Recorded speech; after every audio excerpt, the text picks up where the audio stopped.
une grosse deuxième partie de saison avec une série de 9 matchs sans défaite. Donc on a gagné tous les matchs retour. Si ça avait été le même système de qualif, on finissait 4e.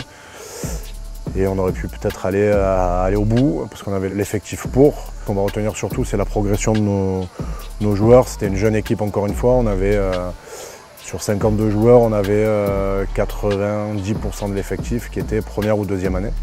Donc ça c'est un motif de satisfaction aussi. On a senti au mois de janvier-février une grosse prise de maturité de cette équipe-là, une prise de confiance et de conscience dans leur façon de travailler. On est content de ça, ils ont bien travaillé, ils ont pris du plaisir. Ça se reflète par quelques sélectionnés en équipe de France. Voilà, on en avait 4 qui faisaient le stage, 3 qui partent à la Coupe du Monde.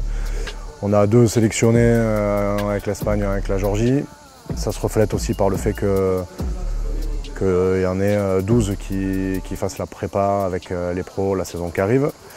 Et ça se reflète aussi par la signature de 4 joueurs du centre de formation qui passent pro au club et un 5e qui passe pro mais dans un autre club, mais avec un entraîneur qui connaît bien. Donc aujourd'hui le travail au centre de formation, dans l'équipe espoir, avec tout ce qu'on met en place, c'est plutôt satisfaisant et on est heureux de ça.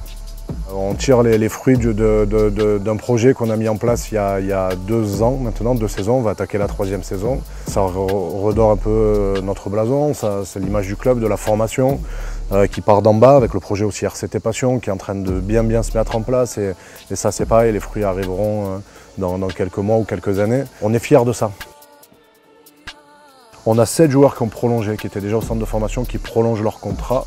Il y a Léo Amela, Thomas Delaïde qui part aussi en prêt, Marc Esso, Thibaut Andral, Oliver Cowie, Louis Morland et Barnabé Méchantel. Eux, ils prolongent leur contrat chez nous.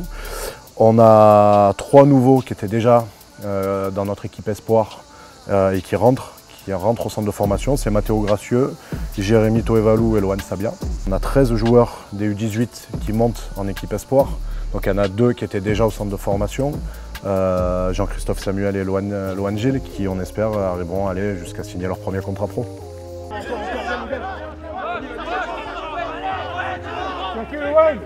On doit se séparer de José Souta. On a envie de le remercier pour tout ce qu'il a fait au club depuis des années en tant que joueur, en tant qu'entraîneur. C'est un plaisir moi de travailler avec une personne comme ça. C'est un mec en or. C'est un mec qui se donne beaucoup pour ses jeunes joueurs. Voilà, le fait de ne pas garder Sout, c'est moi qui vais reprendre un peu la touche sur l'équipe espoir. Il va entraîner dans la région et on va encore travailler avec lui et justement encore plus dans ce projet RCT Passion avec des clubs partenaires. On fait encore plus le lien avec ces clubs-là et même si nos coachs vont dans ces clubs-là, c'est un vrai lien aussi et ça fait progresser toute la région toulonnaise dans le rugby et c'est un vrai lien. Communiquer, défendre, peut-être contrôle, peut-être monte, mais par contre je veux le 1, 2P et le go. Ok. Le moins 1 toujours. Si le moins 1 n'est pas resté, le 9 peut partir de ce côté-là. Ok. Vous avez compris? Allez, en place. On a aujourd'hui officiellement 4 recrues pour le centre de formation. En 2e ligne espagnole, il s'appelle Antonio Games. Il a pas encore 18 ans, il est né en 2006. Il fait 2,03 m, 117 kg. Un Géorgien. Chochvili, alors 2e ou 3e ligne, pareil, il fait 1,96 117 kg, il est 2006. C'est une force de nature, un joueur puissant.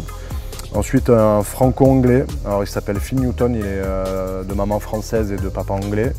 Il joue au Saracens, il est pareil, 2006, international U18 anglais. Mais il veut peut-être aussi postuler pour l'équipe de France à 7 et à 15 l'année prochaine, sur les plus jeunes. Donc il joue numéro 10.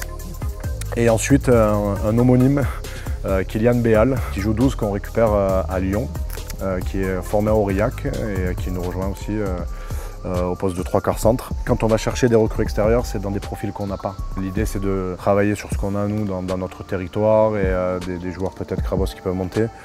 Mais il y a certains profils qu'on n'a pas, qu'on ne peut pas inventer, donc on est obligé d'aller les chercher dans d'autres villes ou des fois dans d'autres pays, à l'image des 3 étrangers qu'on recrute cette année et qui deviendront GIF ensuite.